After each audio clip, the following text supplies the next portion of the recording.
Welcome to Your Asian Besties, a podcast where we reflect on our life experiences and what's helping us along the way. I'm Marin. I'm Ray. And I'm Leah. Today's topic is bullying, and I, Marin, will be moderating. So let's get started. We do want to put a light trigger warning on this that we will be talking about extensive bullying. So just so you know, that's the topic of today's episode. I did want to start with a brief definition of bullying, that there is a distinction from bullying and just experiencing someone being mean to you. So 3 indicators of bullying is that someone is causing you intentional harm, and that there's a power imbalance between the perpetrator and the victim of the bullying, and that it's a targeted act and often repeated over time. And to give a little context, in a recent study, 1/4 of high schoolers have experienced bullying, and there's a big range, but between 40 to 80% of people have experienced cyberbullying. So bullying can include verbal, physical, and social acts. And I think with the cyberbullying, it's just so much more prevalent and perhaps more harmful, right? Because in the past, you might think, oh, bullying just happens when you're physically at school, but now it can happen 24/7 online by strangers in masses. We hear about doxing, where it can cause, actual harm to family members.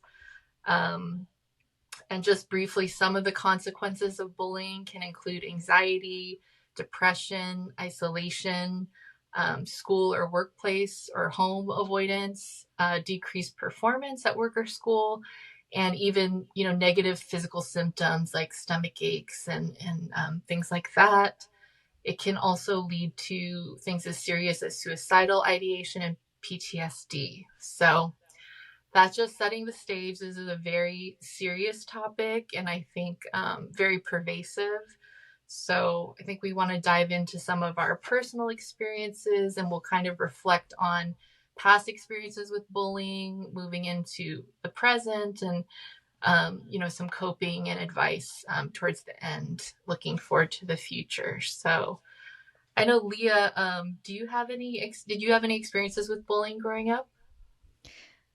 I can think of a couple instances. They were brief, so definitely not as severe as some other bullying cases.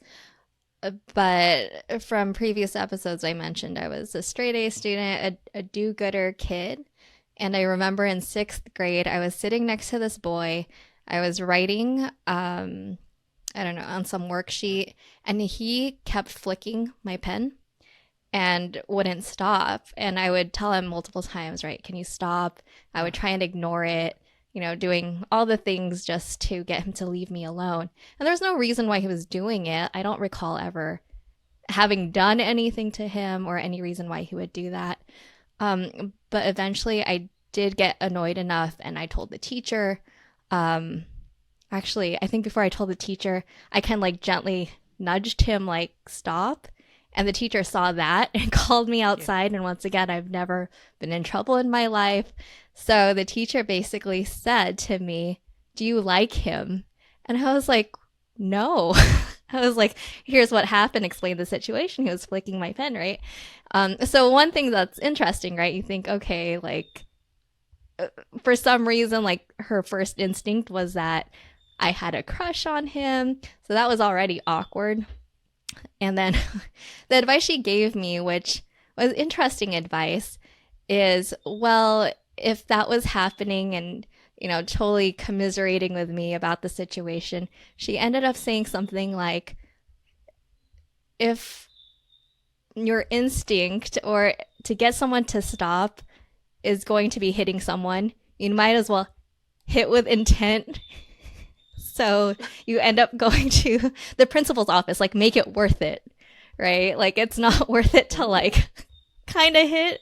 And I think it was trying to be encouragement because, like I said, I was a good kid and probably, in her eyes, very vulnerable. But it's a very interesting pep talk. And she definitely, talked to the kid after. And I don't recall additional instances. But yeah, that situation just sticks out because when I hear of bullying, it's definitely more longer term. There's a reason behind it. And my distinct memory was just one of her assuming I liked this boy, and then that the solution was to make it worse. That if I was ever going to get in trouble, obviously I didn't like pick fights or anything after that. But yeah, so that was one instance of bullying. Um, yeah, I don't know. Have you? That's Oh such an my odd way to gosh. react to the Yeah. situation. I know.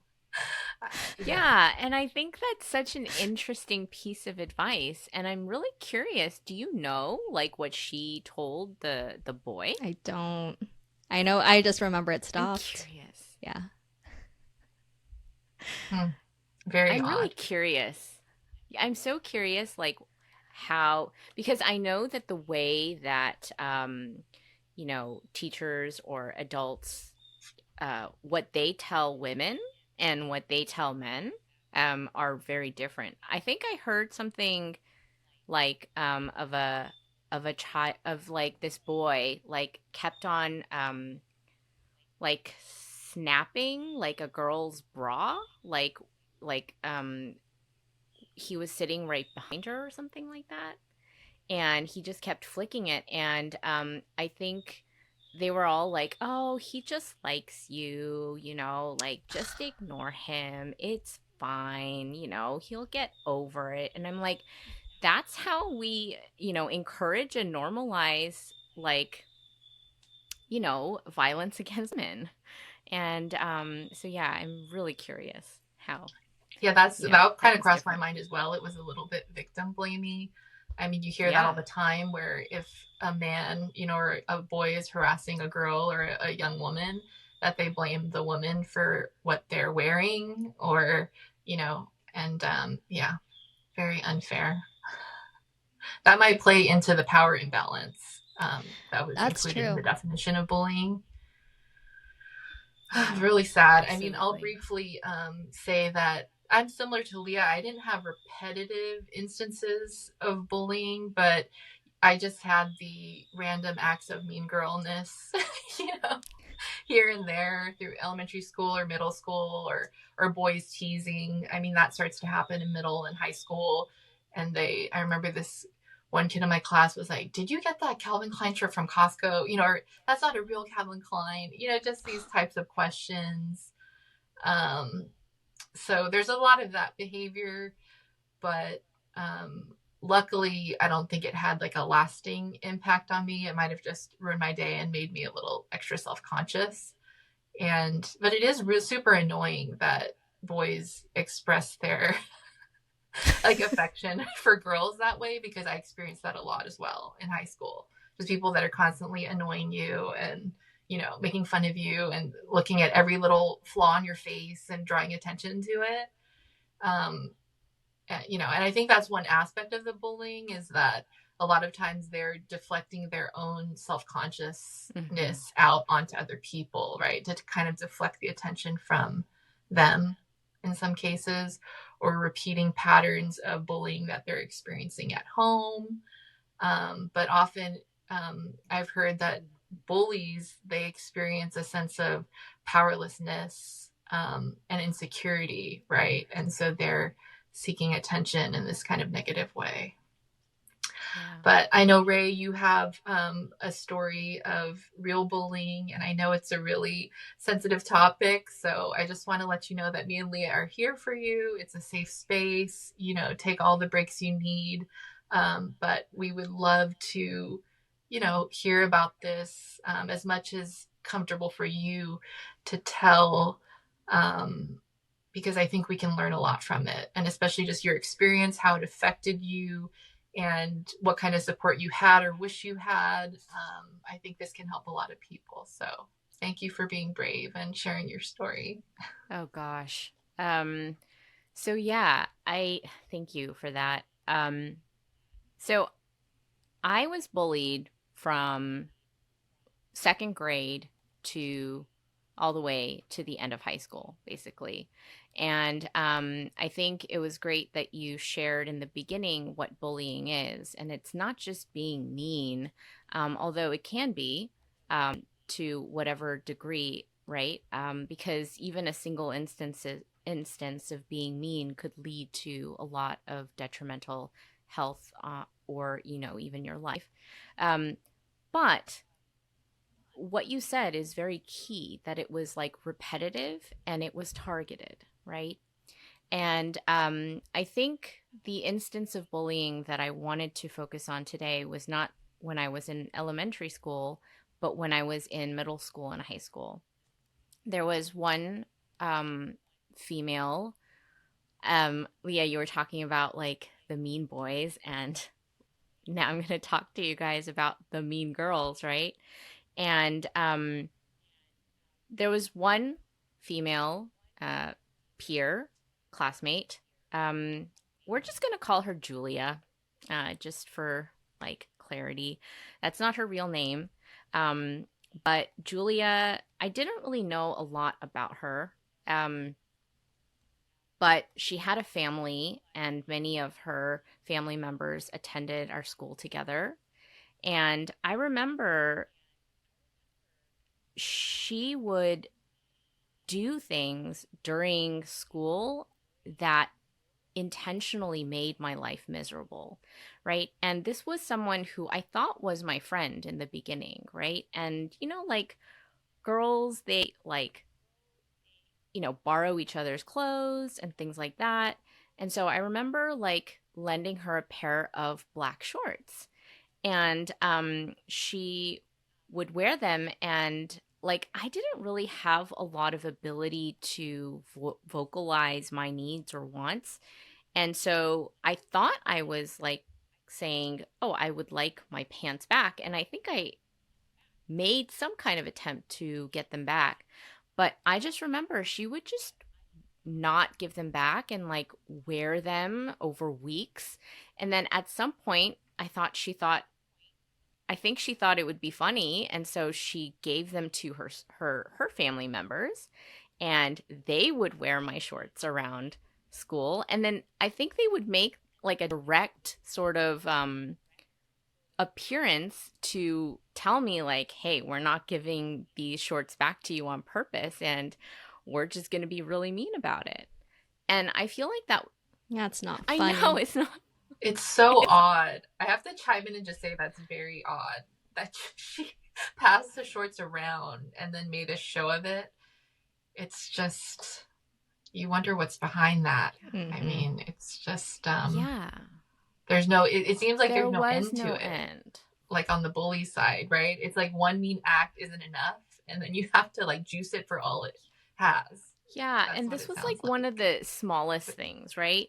Like I remember like her and another classmate, we would be in math class, and there were like several they I think they were one column away, but like I think 5 or 6 rows back. Well, enough to be able to throw things at the back of my head, right? And not get detected. Um and so Julia and like her classmates, they would like snicker. I would hear them snicker, and they would like put spitballs like in their mouth. And I don't know if they had a straw, because I don't know how you could throw that without being detected, right? So I'm sure they had like straws or some other like projectile, like, or projectors. And they would throw these disgusting like spitballs behind my head. And like, I don't know if I was like so embarrassed that I didn't ask for help, like, oh, I'm being targeted. And instead of asking for help, I was like, oh, I deserve this, or I'm just going to pretend it's not happening. And so that went on for a while. And I want to say that happened at least over 2 class periods, because I don't really remember the rest of that class, but I really hated that class, or being in that one. And yeah, this Julia was really mean. And then these weren't even like, so I think it was Julia that was behind this other thing that happened, but essentially there was a rumor that got spread around that said that I was talking about people behind their backs. And, for a really long time, I was like, did I say something that could be like considered bad, or that could have been interpreted as I'm talking negatively about these people behind their backs? So for a long time, I was like, am I at fault here? Like, did I say something? And over like days and weeks, uh, well, hold on. Before I even go there, my close circle of friends at that time all abandoned me because of this rumor. And what I thought was really interesting is none of them asked me for my side of the story. Like, how could they Oh trust no. this Julia, or this Julia is who I think spread this rumor. I don't actually know if this is the case, but based on how she treated me for the rest of high school, I'm pretty sure it was her. But you know, oh, and then like all the past experiences. And so I was really surprised, and I remember that day very distinctly. I remember, let's give them names. Let's say they're okay, actually, I'm not going to be able to keep up with the names, so never mind. But these other close friends, right? We were really close. Like, we were each other's houses. We would go to the mall. We would eat together outside. We would go to each other's churches. Our mothers talked to each other. Like, we were really close. And like one day, when this rumor went around, they said, "Oh yeah, she's talking about you behind your backs. You need to be careful." And like, to think, like, they weren't giving Julia this kind of attention. Why did they trust her? Why did they think that what I said, or what I allegedly said about them, was true? And that really felt like an act of betrayal. And I was like, well, if you're going to abandon me based on this thing, I don't want to be associated with you anyway. Right. But that was just like, my poorly emotionally underdeveloped self thinking, well, if you betrayed me, I'm just going to go incredibly on my own and not ask for anything. And I just remember being really shocked. But then over the next few days and weeks, people I had never even spoken to once, classmates, I think some of them not even in the same grade, they would like come up to me and say, "I heard you were talking about me behind my back." And they would like curse me out. And like, I don't know if anybody knew that Oh this was my going gosh. on, because I was so shocked that I still haven't even fully processed it. I've been in therapy over 6 years, and I still haven't gotten through all of the processing of what had happened to me, because literally this impacted all of my relationships ever since.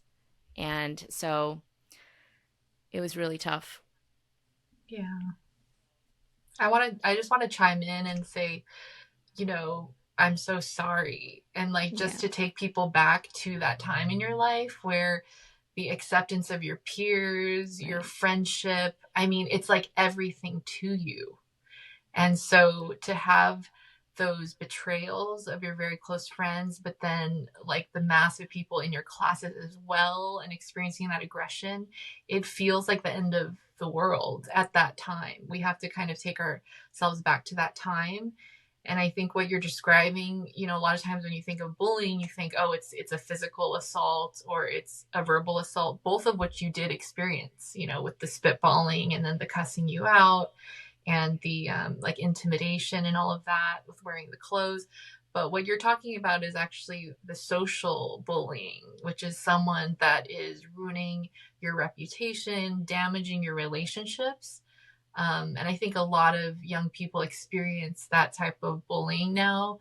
And I think we just have to remember the gravity of it and like how that feels like your whole world at that age. And I want to just give you a big hug because I mean, even just the first layer sounds like so much to take. And the fact that it sounds like you had to experience a lot of it alone, you know, because that was one of the questions in my mind is, um, was anyone like a teacher or someone in authority ever alerted? Did you ever see anyone witnessing these things and just staying silent? I mean, did you have any allies or any support or anyone you felt like you could go to at that time to tell them what was going on? Yeah, no, I just remember like for many, many weeks, like eating lunch by myself on the steps, like in between buildings, trying to like hide from everybody I knew. I was really scared um, that if I were to show my face, that I would be even more ridiculed. And you know, like what you said, Marin, is really important, I think, to highlight that during that time of when, like, you know, your prefrontal cortex isn't fully developed and like social disconnection is death, you know? And like I just was so isolated, and I'm pretty sure I told like my mother, but I don't think she knew how to handle the situation. And I think like most of the messaging that I received from adults was that, you know, it'll get better or it'll go away. But nobody gave me like the emotional supports to navigate what I was going through. And to your question of like, could I share this with anybody? And it was like, no, because I couldn't remember, and I couldn't tell if I was really innocent or not, because I was like, did I say something? You know?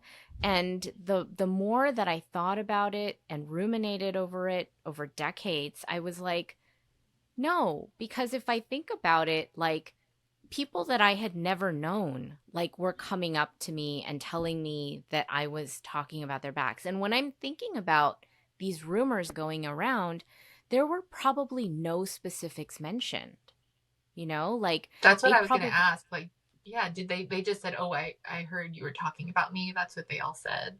yes. Yeah. And it was And like, were you ever able to ask like what did they say or how did you respond? I mean, it sounds like it was just overwhelming the amount yeah, of people. So what was your response to it? yeah, it was really, really overwhelming. And I think every time it happened, it was sort of like, oh, this again. Okay. What do I do? Okay. Just keep my eyes down, like try to not take the brunt of it, and like it'll soon be over. Right. But these were people that I trusted also, like not just people that I didn't know that were coming up to me, but also people that I had trusted. And so I want to Mm, say, like, I had been approached by at least 20, like up to 30 people in oh my within two to gosh. three, 4 weeks. Mm. And I was, and so finally, when I did grow up and like become 30 and started going to therapy, I started to realize no, this was like intentional. This was planned. This was strategic.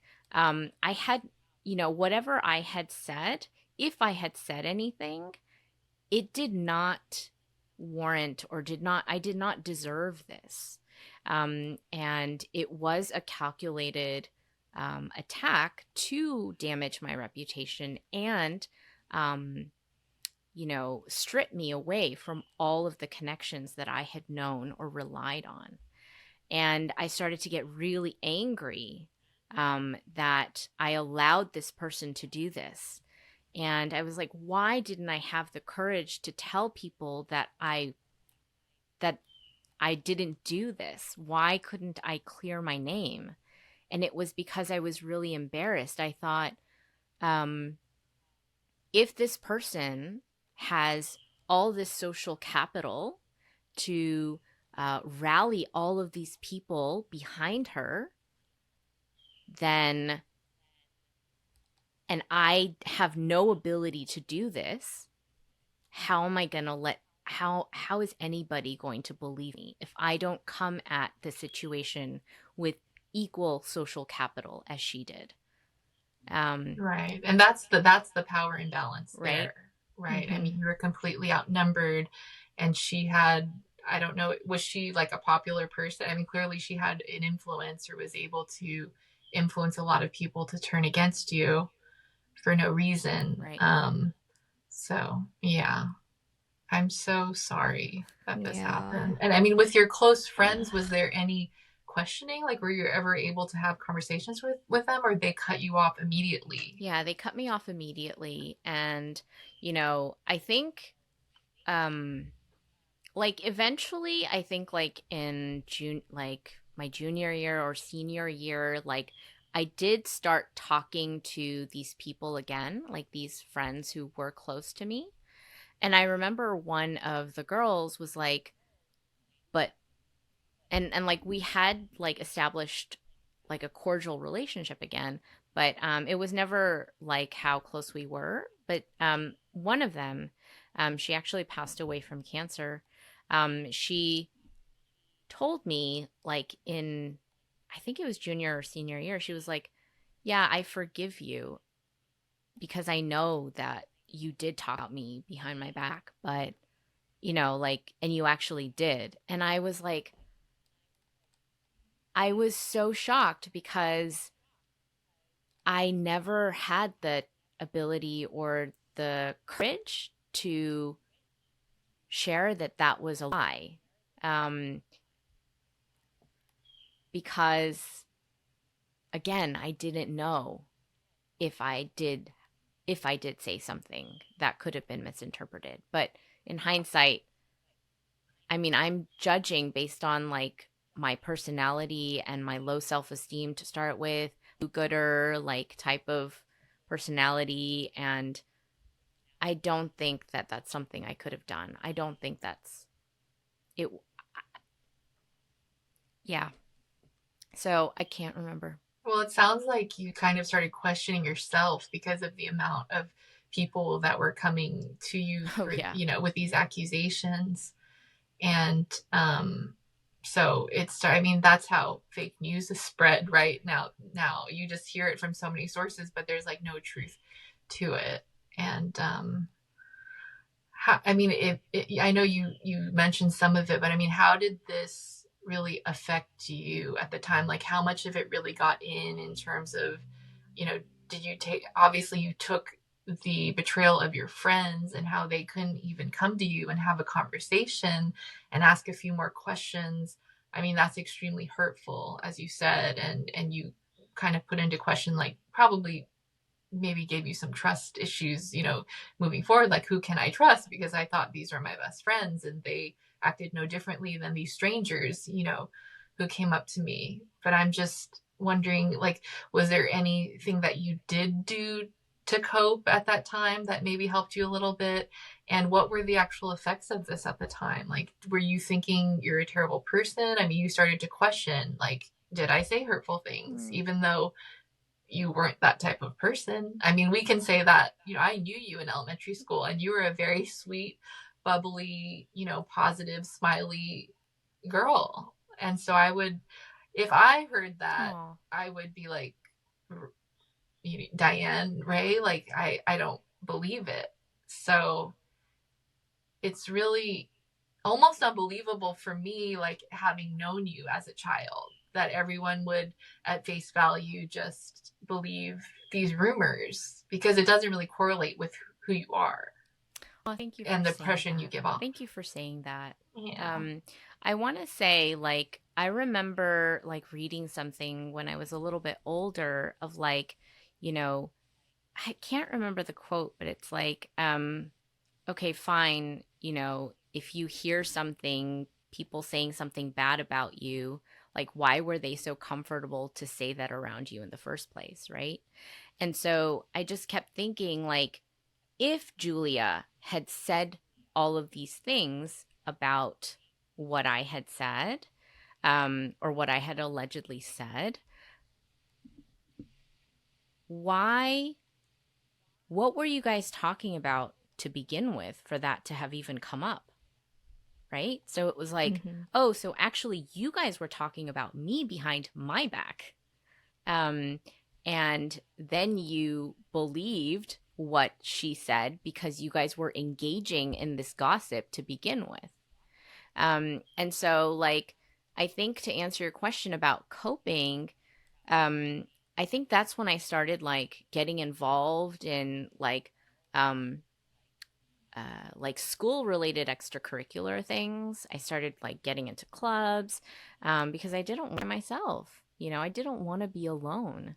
And it was really embarrassing to sit on the steps of like the schools in between buildings to like try to be ignored and become invisible, you know, and that's when I started wearing like darker clothing, and like trying to like make myself more invisible. I started to feel incredible safety in black. I don't think it's a coincidence that I'm wearing black today, but I started feeling very comfortable and safe in colors that were that took me away from like from center of attention.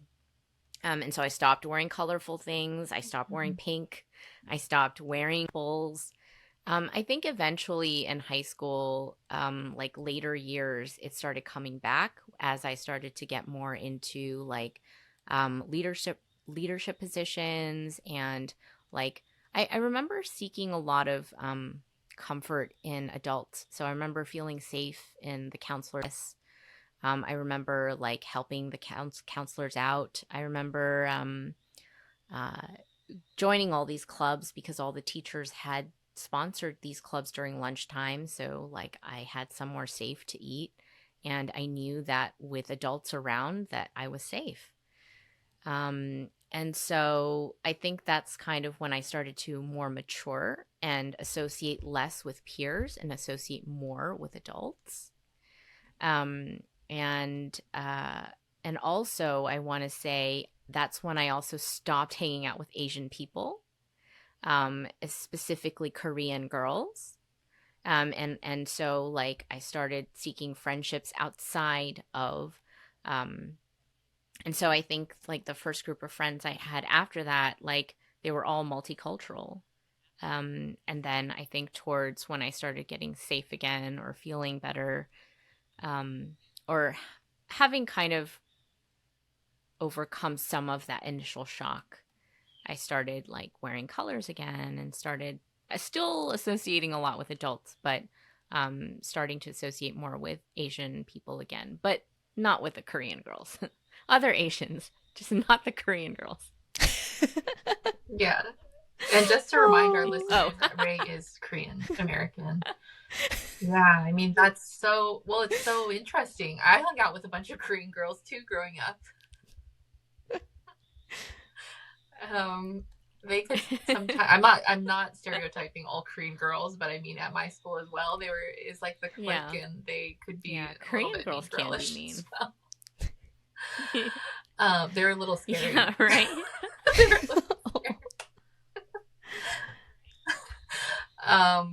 Yeah, I mean, like one of my impressions of what you said is just like, as I mentioned, I mean, you were just this very bubbly, friendly girl, and you did nothing. And then the fact that this mass rumor spread and your reputation was tarnished, you literally did nothing. So I can't imagine what that did in terms of your sense of safety, because it's not like you were doing anything wrong. You were actually doing everything right, and this just came out of nowhere. So I can see how that would put you on edge, where it's like the only thing you could do was, like you said, make yourself smaller and make yourself more invisible, but it's just, I'm just so sorry that that happened to you. I mean, you're so strong just to have endured it, honestly. And I don't know how you feel, Leah, listening to the story, but when I listen to that, I'm just like, oh my God, my heart sinks, because just for me, like dealing with those mean little comments, like over the years, they do stick with you and they're really hard, you know, but to endure what you had to endure, you had to be extremely strong, you know, and you endured it alone, and you didn't have support. So I feel like, yeah. yeah, you definitely had to grow up. I mean, just trying to find safety, right? And finding it in clubs, in places where there were adults. Like, I don't know. I feel like you had to do a lot of overthinking or strategizing to make sure that you were safe, right? And it's like you just want to enjoy, like your friends and normal things and not having to wonder or hide or I don't know. I'm so sad for little Ray because, yeah, it's so frustrating and uh, I don't know.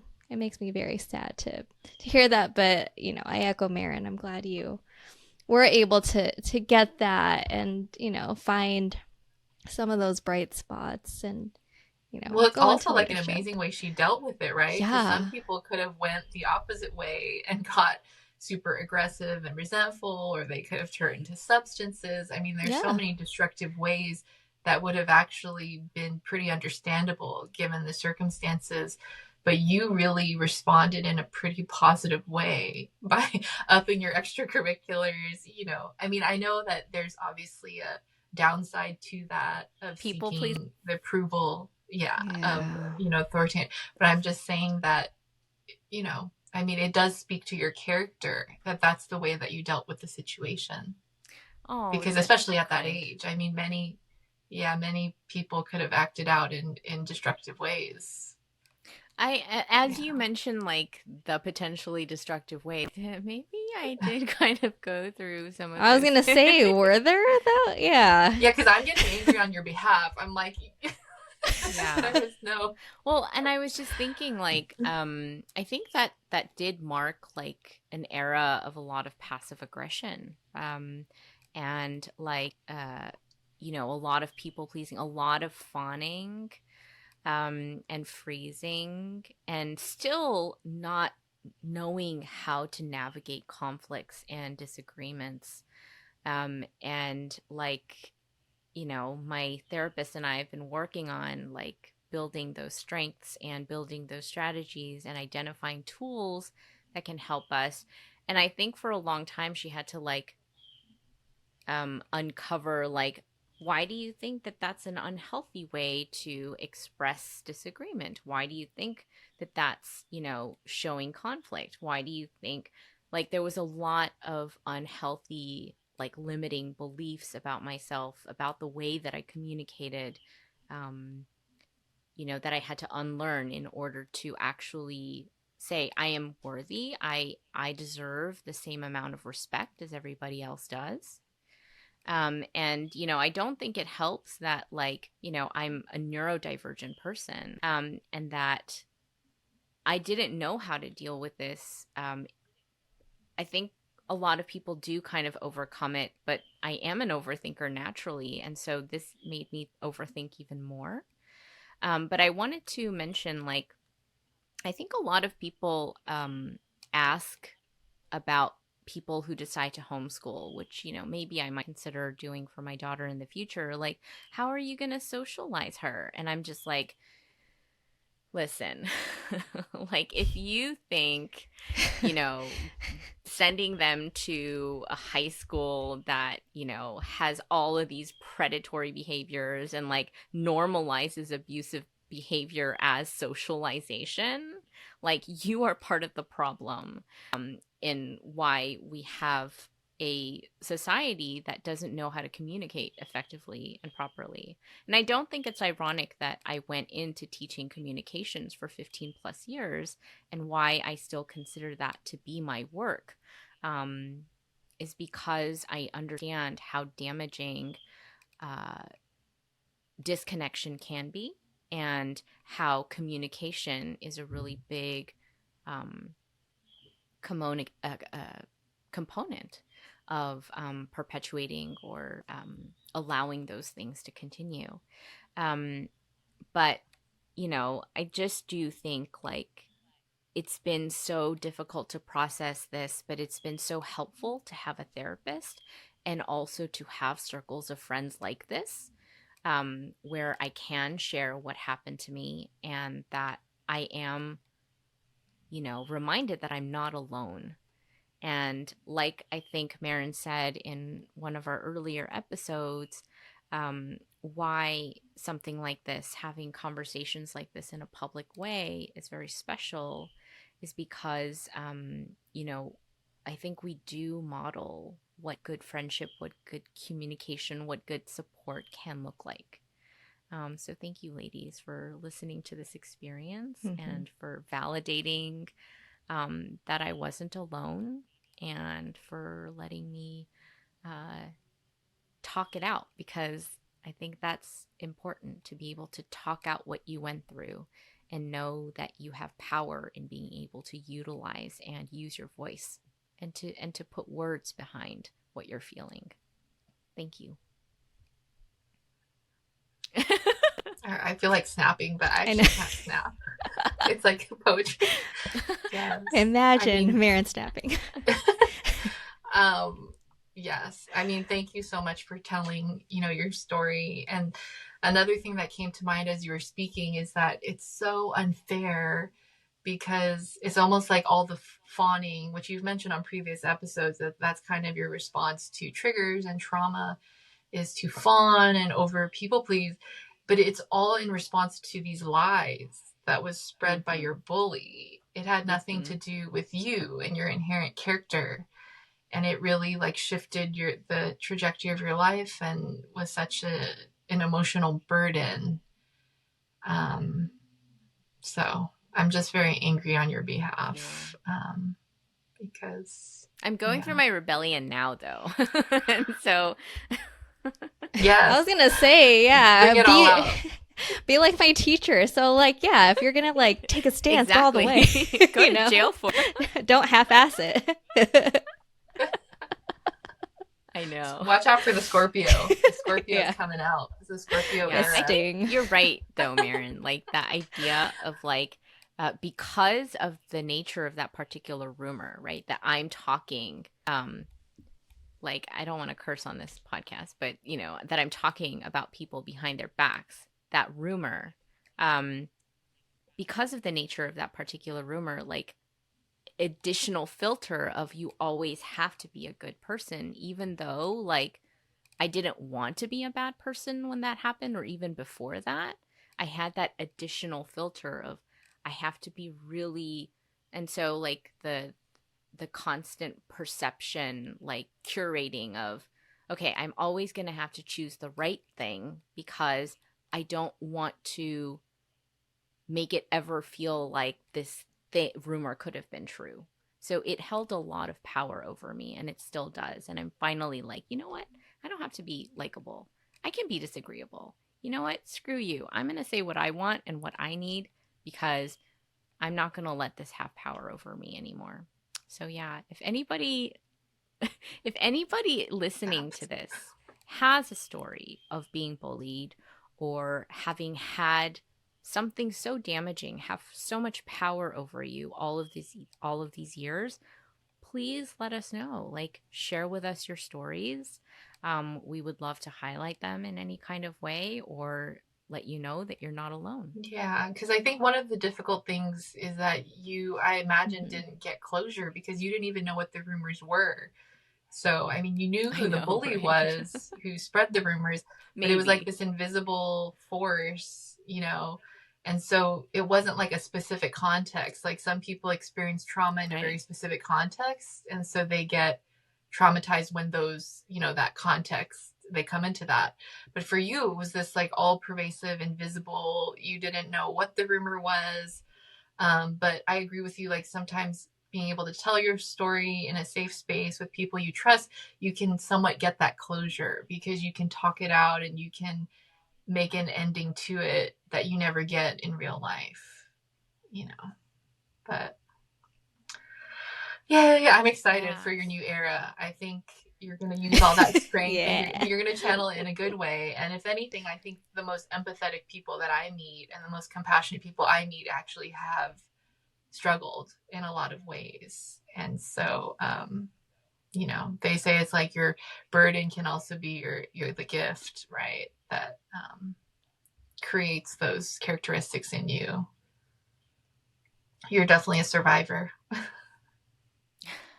Okay, so I guess Yeah. moving into the present now, we've talked about how with the technology now it's very easy to experience cyberbullying, and you see a lot of prominent figures that get canceled, that get doxxed, that have all their information repressed, they lose their accounts, they lose actual business opportunities. This is a very prevalent thing. So I think now it's like bullying is so much easier, unfortunately, to experience. So I guess we can just briefly talk about, any moments of bullying that we have now in our adulthood. And again, I think the bullying can happen in your personal relationships with like a significant other.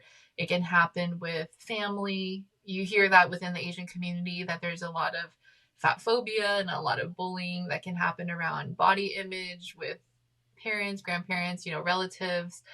And it can happen in the workplace as well. I mean, speaking of that power imbalance, right? If you have a boss or someone in a position of power who is bullying people that are beneath them within the company, I mean, that's kind of like an ideal scenario for that to happen. Oh I no. have two brief examples that I can give. I was in a workplace where actually my director, she oversaw 3 departments, one including mine. I was a manager, and she was a bully. She Oh my spun a gosh. web of lies, somewhat similar to your bully, Ray, where she would constantly say that she was overloaded with another department. Like she would tell us conflicting stories. And because I grew close to the other 2 managers, we started to realize that she was lying about things. Like she would say she was slammed with another team, but then she was telling that team that she was slammed with my team.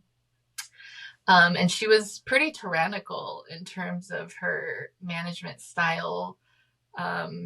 People had to work overtime. I remember there was one employee who asked just to be able to go home and take a shower before giving a client presentation, and she said no. So this was really extreme. And she even, with one of the managers who became she was my work wife, she's a very close friend, but she would belittle her, and just say, oh, you're not even doing that much. And I mean, just lies. Like, and it was so infuriating because we were all bending over backwards to do the work. So I was the one that ended up calling her out because I started getting really upset when she was attacking my friend. And I had a one-on-one with my CEO, and I think it maybe came up because there was some concerns, and I just told her, okay, I'm gonna spill everything to you, and I'm just telling you because I know there's a lot of people, and this was actually of generations of bullying, not just with my current team, but like past members that had left the job because of, left the company because of her. And so I was like, I'm just gonna lay it all out there. There's a lot of people who can, corroborate what I'm gonna tell you, and I can give you their names. But I know a lot of people are afraid of speaking up because they're afraid of losing their jobs, right? And I'm like, at that point I was fed up, and I was like, I don't care if something happens to me, I'm gonna be the one. So within that hour, Oh my I gosh. spilled all the tea, and I was like, if you, again, if you want to corroborate the information, then speak to A, B, C, D. So she went right back from that lunch meeting and she called them all into her office. And within that afternoon, my director was fired. I know. And it was awesome. It was so awesome. But it was also scary because I actually remember when I knew that so they called in all of our Oh my teams into a gosh. conference, and they let us all know what was happening. And then I remember I went to go hide in the office of one of the other managers because she was scary. She's very unpredictable. And so I was standing up against the door. We locked the door because I'm like, I don't know if she's going to throw a stapler at me. I don't know what's going to happen. We were scared of her, like physically. But anyway, it was a happy ending. We ended up having like these epic parties, like karaoke celebrations and everything. with all the past people too, and I became like a hero at that company. So that's a happy ending to a bullying story. The other one is, we will probably dive more into this in a future episode, but my husband and I, we were victims of a hate crime about a year ago on Christmas Eve. It was a white male who came and targeted my husband, who's Black and Asian, and I'm Asian. He was trying to trespass our property. He was trying to get my husband, in harm's way. He was yelling racial slurs at us. So we experienced a lot of cyberbullying in terms of the reporting process, in terms of reporting that crime to the police, who really belittled the situation and even mocked the situation. We experienced bullying in terms of reporting it on like Nextdoor, those types of apps, the Ring app. We were constantly getting our report repressed because they actually were claiming that we were being reverse racist by saying that he was a white male, which I didn't understand. I'm like, this is part of the description to identify him. And we were actually bullied by like fellow Asian people and other white people that would get on the threads and accuse us of racism. And we even, because I got involved with our city council in order to deal with the police department and give them that feedback. And even the city council meeting was then bullied. We had a bunch of trolls because it was a meeting about anti-Asian hate, stopping anti-Asian hate. It was a Zoom meeting. And I think the information was public. And so a bunch of trolls got on the call and they just started yelling racial epithets at us. So, I mean, that was just horrific because we experienced, a hate crime at our place of residence, which is very traumatizing. And on top of it, to experience the bullying as we're just trying to report the information and help our neighborhood be safe and hold this person accountable was really, it was shocking to me. And, luckily we were safe and we weren't harmed. But when I think about, other victims of hate crimes who actually lose lives, who lose loved ones, and then they experience that type of bullying when they report the crime, I mean, I just can't even imagine. So it's given me a lot of empathy in terms of that. And it's crazy. I don't know, Leah, do you have any examples of any bullying or? I had a similar situation where a toxic boss and work environment. I lasted in this job for 7 months, and this person would play favoritism, would have one of his employees go get his mail in his house, and flirty with some people. And then for me, I was like treated as like a junior level, even though I wasn't, like, and getting all the crap projects and just a lot of things, but similar. After I put in my notice, and he also told us never to talk to his boss. So lo and behold, like on my last day, my skip level his boss wanted to do an exit interview with me, and I also laid it all out because I had nothing to lose, right? Mm-hmm. He was fired the next day. Mm-hmm. And, unfortunately, my man, the skip level said, like, I would, it's too late. You already put in your notice. I wish you had told me beforehand. I was like, he told us not to talk to you. And I think, and as you're talking about this, and as I sit here, right, I think of the power imbalance so much. Because, Ray, when you were, reflecting back on your story, there was so many times, right, you had to feel invisible. You felt powerless.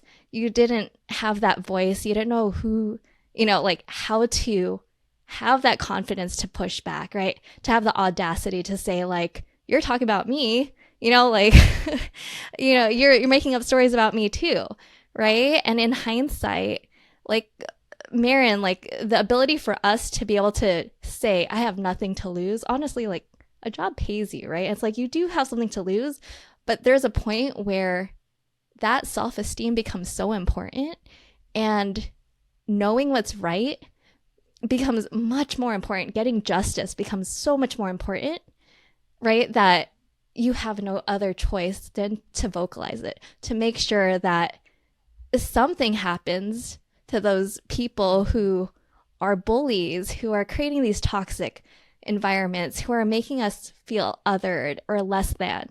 And all this to say, and Marin, you didn't touch on this either, but once again, we can have bazillion episodes about this, but I feel... I think I know what you're going to say. No, I don't think you do, but the healthcare system, I feel very bullied by it. I know we've both had instances where, you know, like it's frustrating for, at least for me, my dad had cancer, you know, like we had to navigate the healthcare system, just trying to understand, you know, what was going on at times, not really understanding the doctor or different faces, rotating nurses, people who wouldn't share information with other people, things like that. I mean, that's its own form of bullying. And part of it is a power imbalance, because sometimes I do feel like they see me and they're like, oh, you wouldn't understand, right? Like, you're not a doctor, or, you know, like, assuming that I don't speak English, whatever it is. Like, I think we've, just because of how we look or whatever assumptions people have about us or growing up, right? There is this feeling of that we have to be so intentional to believe in ourselves and to push forward, right? Even though people are trying to like knock a notch off our confidence or make us feel like, oh, don't speak, like you shouldn't be saying that. Right. You know, like people push back. Like the more you push forward, people push back. And I think that's what makes this, having a safe space, having the friendship, having people who believe in you, is so powerful, because to know you're not alone and to know that like at least you two will back me up if this happens, right? Like that it is a strength in numbers, and to know that you're not alone in how you feel. Like I think that's what I'm getting out of all of this, right? Like for anyone being bullied, like if you can find an ally or find some way to bring in that strength in yourself, that you are enough, that you are worthy, that you are like, you shouldn't succumb to what someone says about you. Like, I think to me, that's the most powerful. And like to be able to internalize that, right? I think that's what makes therapy so important and helpful. Just having other people to talk to gets you out of your own head.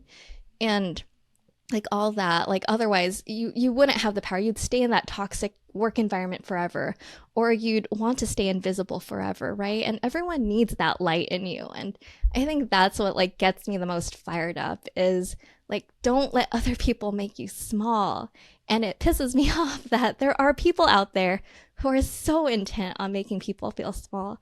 And it's like, why, right? Like, you know, so let's teach like how to communicate properly. How do you just express your feelings? It's okay to disagree. And you don't have to make other people less than or feel smaller or othered because of it. And yeah, so I'm gonna end there, but I think that's how I'm processing all of this right now, is, you know, like, you're worth it. That was amazing, because you wrapped it up so beautifully. You answered all the questions in the next section.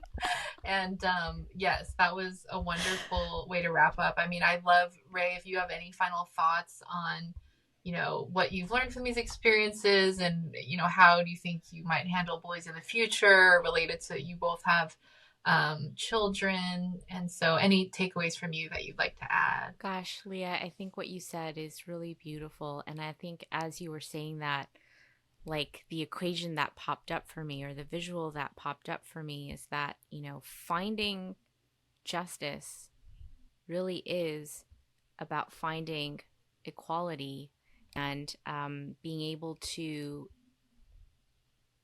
tip the scales in a way where everybody walks away with the same amount of power. And, you know, some people have to recognize that they just have a little too much power there. And some people also, and other people have to realize that they're not using enough of their power. And so I think what you said is key, is to find people to help you recognize that you're not alone, and that that power is due where it is needed. And sometimes we have to imbalance that. We have to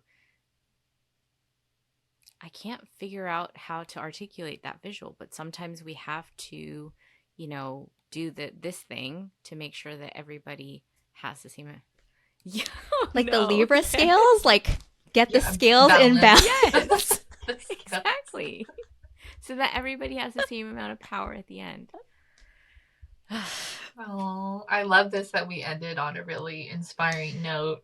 I mean, I don't have much to add that, to what you've already said. But yeah, when I was researching a bit about bullying, because there's so much like back and forth that goes on online, right, in forums and disagreements about politics.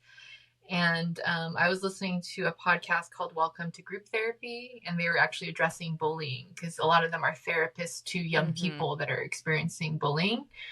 And they're just like, the bottom line is that if you're making someone feel bad about who they are, then that's, it can be considered bullying. Like if you are invalidating someone's existence or, regardless of if you disagree about the beliefs, but if you're making someone feel bad about who they are, especially groups that are already oppressed, minorities, LGBTQ plus, like, then you need to check yourself, I mean, so it's like that line that you both are talking about. It's like when you start to disrespect and you invalidate someone's, right to just having human dignity for being who they are. You can disagree with people's behavior and their beliefs and all of that, but no one deserves to have their existence and their, humanity invalidated. So that's really the bottom line. And I think because, you've experienced what you've experienced, Ray, and that even we have in our small ways, and just hearing your story, we're going to be the ones that will stand up, when we see this happening. And so it really takes everyone else. It shouldn't just fall on the victim of bullying, but it should fall on anybody who's in your community, and if you're the parent that checking in with your kid, whether they might be the bully or the person being bullied, but it's like it does take a village, and so I think we all play a part in that.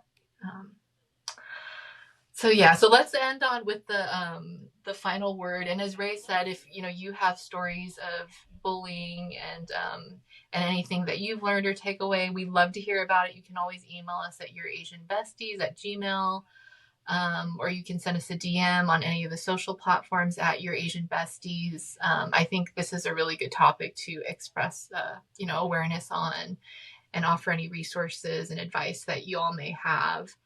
But yeah, what's maybe one word that, in terms of, I know, Ray, like reclamation has been a big theme for you, and that you've survived all of this, like these terrible experiences in your younger years. So is there like a word that might encapsulate this new era of the fiery, Ray, that's unapologetic and not going to be fawning and worried about, upsetting anybody? Such a good question. And I think I told my therapist that I think my inner child has finally grown up from, little Ray, and is now finally a teenager and is like really angsty and angry. So I think my word is express your anger. Love it. What about you, Leah? Mine would be recognition. I feel like for those who have the power or feel comfortable, may not always recognize that there is an imbalance there and assume you're bringing in the same amount, right, as they are.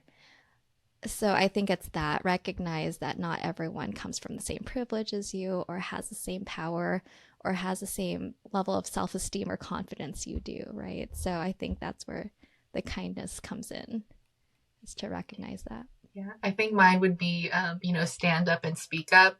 If you see something that is wrong, like do your best to, because you have more power in that situation. If you're a bystander and someone's being bullied or there's some hate going on, like speak up and, stand up in that moment. I think that if we all do that, as we all talked about, there's power in numbers, and it'll, really help like the survivors of these types of traumas not have to carry the weight of all of it, because they'll at least have one other person that will help, offload some of it. So yeah, this was a great episode. I mentioned please reach out if you have any thoughts or experiences with bullying.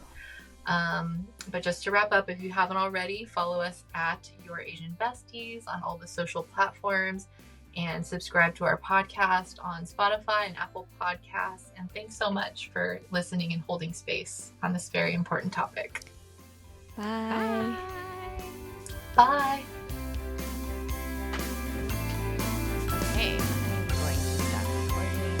Oh my gosh. Yeah, let's take a break. That was really good though. That was so therapeutic. I felt